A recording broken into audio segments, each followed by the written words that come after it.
মানব দেহ।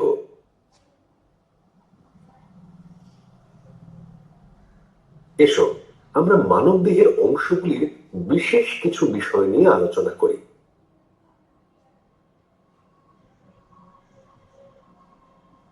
শরীরের বিভিন্ন অংশের গঠন বিভিন্ন রকম। আমাদের শরীরের বর্ম হলো চামড়া বা ত্বক। চামড়া বা ত্বকের নিচে আছে মাংসপেশি, নার্ভ, শিরা, ধমনী। চামড়া বিভিন্ন আঘাত থেকে আমাদেরকে বাঁচায়। আমাদের গাল, তার নিচে আছে মাংসপেশি ও ছোট ছোট শিরা। এই গালের চামড়া টান টান হয়। এসো শরীরের কয়েকটি জায়গার চামড়ার গঠন নিয়ে আলোচনা করি। আমাদের শরীরের চামড়া যেখানে পাতলা সেখানে শিরা দেখা যায়। হাতের চেটো, পায়ের গোড়ালির চামড়া মোটা বলে সেখানে শিরা দেখা যায় না। হাতের চামড়া, কপাল, গাল ইত্যাদি অংশের চামড়া 1 থেকে 1.5 মিলিমিটার পুরু হয়। পেট, গোড়ালি এই অংশের চামড়া মোটা হয় 2 থেকে 4 মিলিমিটারের মধ্যে। আমাদের সবার চামড়ার রং একরকম নয়, অর্থাৎ কেউ কালো বা কেউ ফর্সা হয়। কিন্তু এই পার্থক্য কেন? মেলানিন নামের একটি পদার্থের পরিমাণ শরীরে বেশি থাকলে চামড়ার রং কালো হয়। এবার ত্বকের উপর ও নিচের স্তর নিয়ে আলোচনা করি। গরম কিছু ছেঁকা লাগলে ফোস্কা পড়ে, আমরা জানি, কিন্তু জানতে হবে কিভাবে ফোস্কা পড়ে। দুটি স্তরের মাঝে তরল জমে ফোস্কা পড়ে। আমাদের হাত পুড়ে গেলে খুব জ্বালা করে, তখন ঠান্ডা জল দিই। এক্ষেত্রে চামড়ার উপরের স্তরটি গরম হয়, নিচের স্তর থেকে জল বেরিয়ে আসে।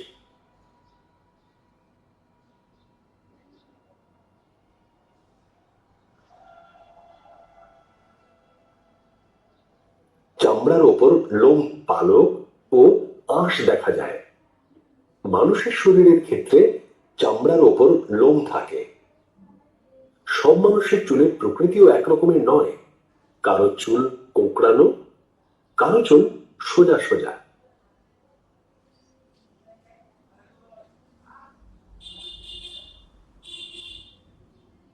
মানুষের মতো অনেক পশুরও গোঁফদাড়ি থাকে। পশুর গোঁফদাড়ি বাড়ে না, কিন্তু মানুষের বাড়ে। আবার সজারুর গা ভর্তি শক্ত কাঁটার মতো সূচালো লোম থাকে। তাছাড়া বাদুড়ির গায়েও লোম থাকে।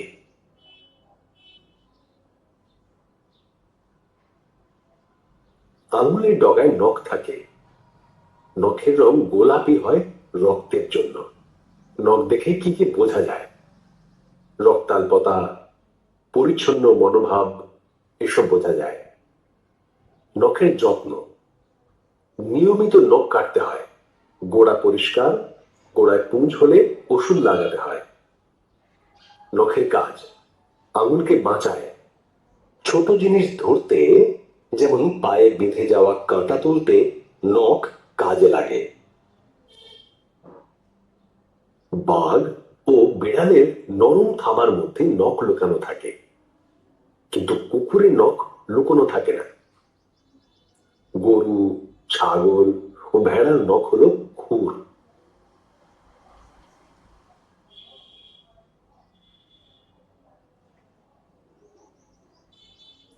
আমাদের শরীর আমাদের শরীর অনেক ছোট বড় হাড় দিয়ে তৈরি। পূর্ণবয়স্ক মানুষের অস্থি বা হাড়ের সংখ্যা 206টি। শিশুদের 350টির মতো অস্থি থাকে। ধীরে ধীরে পূর্ণবয়স্ক হলে ছোট ছোট কিছু অস্থি পরস্পরের সঙ্গে যুক্ত হয়ে সংখ্যা কমে যায়। আমাদের শরীরের হাড়গুলি নানা মাপের ও নানা আকৃতির হয়। দেহের এই হাড় হলো অস্থি, যার জোর হলো সন্ধি, অর্থাৎ হাড়ের জোরকে বলে অস্থি সন্ধি। এই অস্থি সন্ধি আছে বলেই আমরা শরীর, হাত, পা ভাঁজ করতে পারেন। এবার জেনে নিন কোন অস্থিকে কি নামে ডাকা হয়। যেমন কনুই থেকে কবজি, আলনা ও রেডিয়াস। কাঁধ থেকে কনুই, হিউমেরাস। মেরুদণ্ড, ভার্টিব্রা বা কশেরুকা। কোমর থেকে হাঁটু, ফিমার। হাঁটুর নিচ থেকে গোড়ালি, টিবিয়া ও ফিবুলা।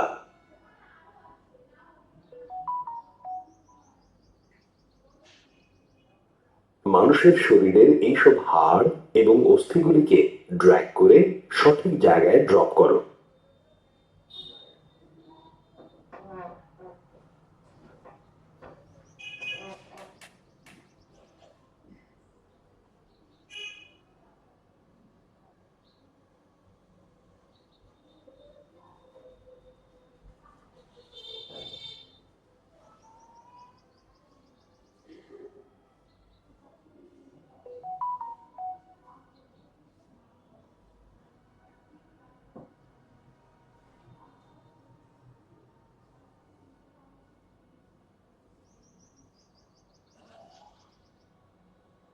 তোমার উত্তর ভুল।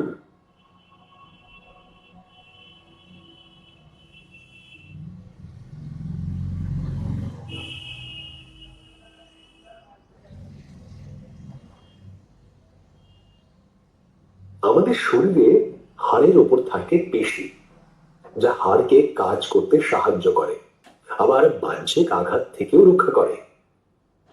আমাদের শরীরের শক্তির মূল উৎসই হলো পেশি। মানুষের মতো অন্যান্য প্রাণীদের দেহেও পেশি আছে, যেমন বাঘ, সিংহ, হাতি, কুমির, পাখি প্রভৃতি।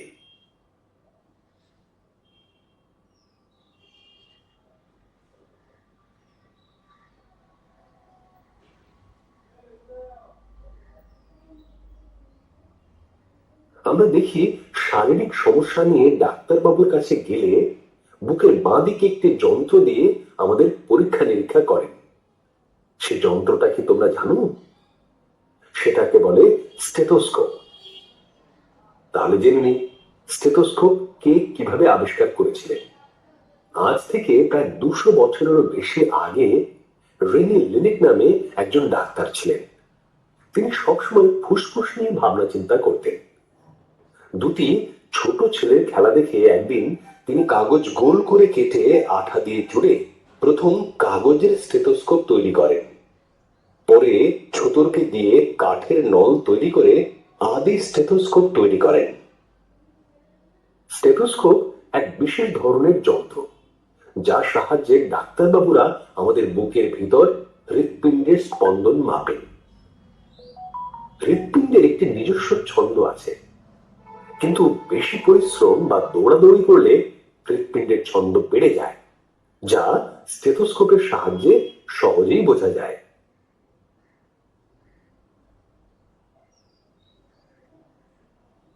আমাদের চারপাশের বাতাসে অনেক রকম জীবাণু থাকে। দূষিত বাতাসের জন্য আমাদের শরীরে নানা রোগের জন্ম হয়। তার মধ্যে অন্যতম ক্ষতিকারক হলো যক্ষ্মার জীবাণু, ম্যালেরিয়ার জীবাণু ও কলেরার জীবাণু। এসো জানি জীবাণু থেকে কি কি অসুখ হয় ও জীবাণুগুলির নাম কি।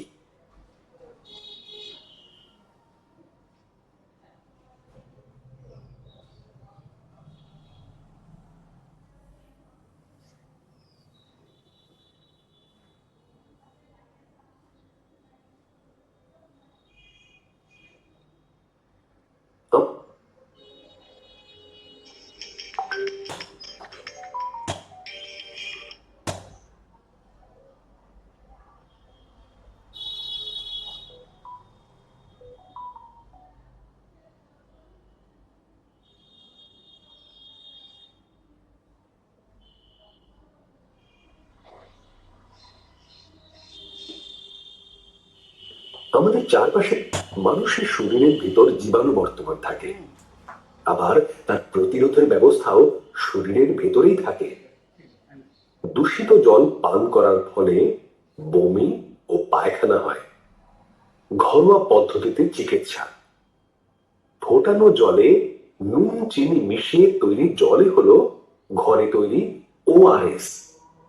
মাঝে মাঝে এই জল 1 চামচ করে খাওয়ালে পায়খানা কমে। এসো ওআরএস তৈরি করার পদ্ধতিটি দেখে নিই। প্রথমে 1 গ্লাস জল 20 মিনিট ধরে ফোটাও, তারপর ছেঁকে নাও। 6 চামচ চিনি মেশাও ও ছোট চামচের অর্ধেক চামচ নুন মেশাও। এবার ওআরএস তৈরি, যা রোগীর খাওয়ার উপযুক্ত।